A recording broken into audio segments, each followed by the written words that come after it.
Thursday evening to you. Hope you had a good day today. We started out on a wet note this morning, but it turned into a pretty nice afternoon. We'll have another pretty nice afternoon coming up on Friday. In fact, Saturday afternoon will be pretty good as well, aside from a gusty breeze, which we'll talk about in this video. But I wanted to start out by showing you some rain gauge values from our network across the region today. This was, of course, late last evening into very early this morning. 1.45 on the roof here at WFMJ, 1.32 in Boardman. 1-inch amounts were pretty common from a kind of a stretch from Carrollton up to Sebring, up to Salem, Boardman, Canfield, Youngstown, heading up towards Hermitage and Sharon as well. We got pretty close to an inch, actually, Newton Falls and Cortland. And over towards the Kinsman area, we did have over an inch in a lot of eastern Mercer County. The lowest amounts overall, southern Columbiana County for a change, down closer to East Liverpool.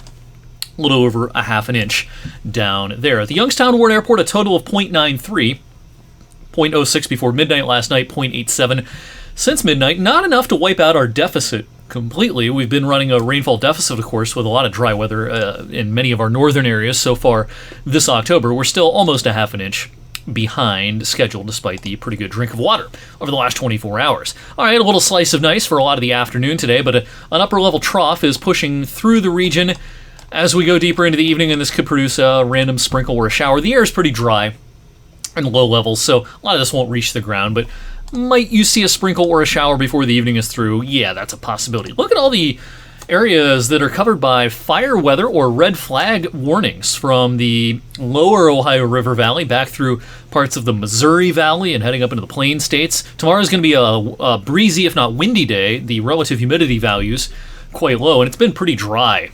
Not just in the short term, but in the long term as well, out across parts of the Corn Belt and heading into the Plain States. Football forecast for Friday is another winner, you know.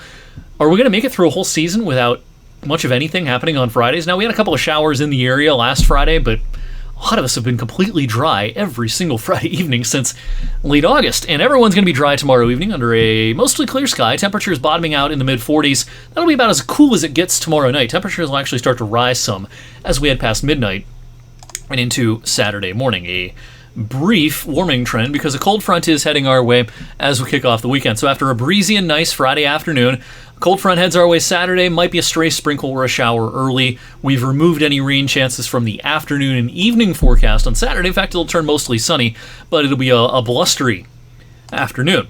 The wind will calm down Saturday night. Might lead to some frost if clouds don't get in the way Sunday morning.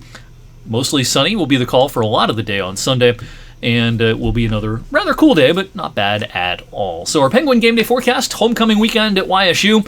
Indiana State coming to town, 2 p.m. kickoff, and a kickoff temperature around 60 or so. Kind of hover in the lower 60s.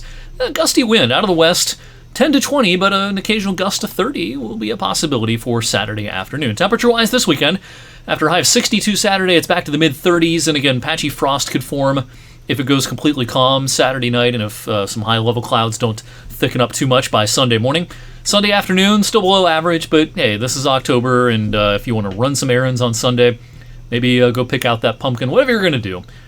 We'll be just fine, upper 50s to around 60. Take advantage of that, because, of course, the story for next week is the cold. And yes, we're going to see snowflakes here and there. No, it's not really going to stick to anything. Maybe on some elevated surfaces, maybe a little candy coating here and there, but that's about it. Now, this is just one model, but it gives you a sense as to what will be possible. Could some elevated surfaces up into Geauga County, parts of Ashtabula County, maybe pick up small slushy accumulations at times, especially at night, Monday night, again Tuesday night? Yeah, it's a possibility, but not something I'd place money on.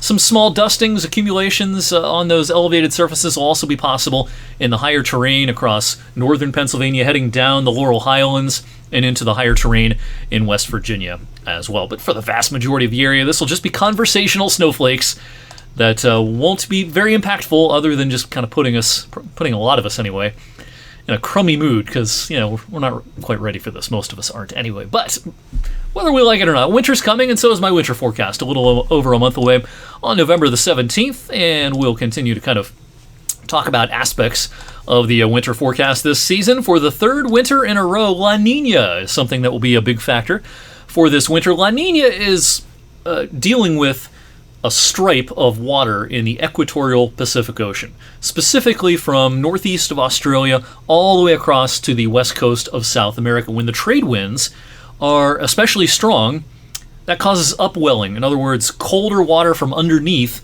gets pulled up to the surface in the far eastern equatorial Pacific. So you get a colder pool of water compared to average in that location, south of Mexico, close to that South American coastline. And when you have that colder water there and warmer water compared to average off to the west of there, that can do some things to weather patterns, because the ocean and the atmosphere kind of play in the same sandbox, if you will, and they kind of can influence each other.